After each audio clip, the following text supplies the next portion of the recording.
તો સુપ્રીમ કોર્ટે Tamil Nadu state marketing કોર્પોરેશનના હેડક્વાર્ટર પર દરોડા પાડવા બદલ એન્ફોર્સમેન્ટ ડાયરેક્ટોરેટનો ઉધડો લીધો હતો અને બંધારણનું ઉલ્લંઘન કરી મર્યાદા તોડવા બદલ ફટકાર લગાવી। સીજેઆઈ બીઆર ગવઈ અને જસ્ટિસ ઓગસ્ટીન જ્યોર્જ મસીહની બેન્ચે આ મામલે જણાવ્યું કે ઈડી તમામ મર્યાદાઓ ઓળંગી રહી છે, તે સરકારી સંસ્થા વિરુદ્ધ કાર્યવાહી હાથ ધરી બંધારણના સંઘીય માળખાનું ઉલ્લંઘન કરી રહી છે।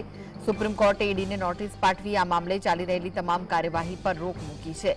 ત્યારે સુપ્રીમ કોર્ટની ઈડીને ફટકાર બાદ સંજય રાઉતે પણ ઈડીની કાર્યવાહી પર સવાલ ઉઠાવ્યા।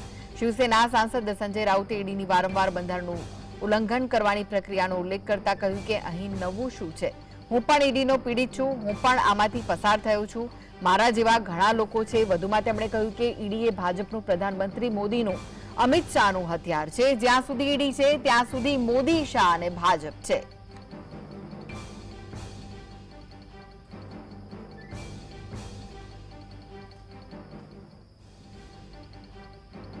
उसमें उसमें क्या है, नई बात क्या है?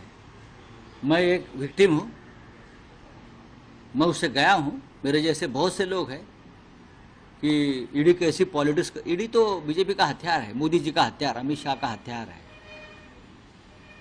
वो हथियार है।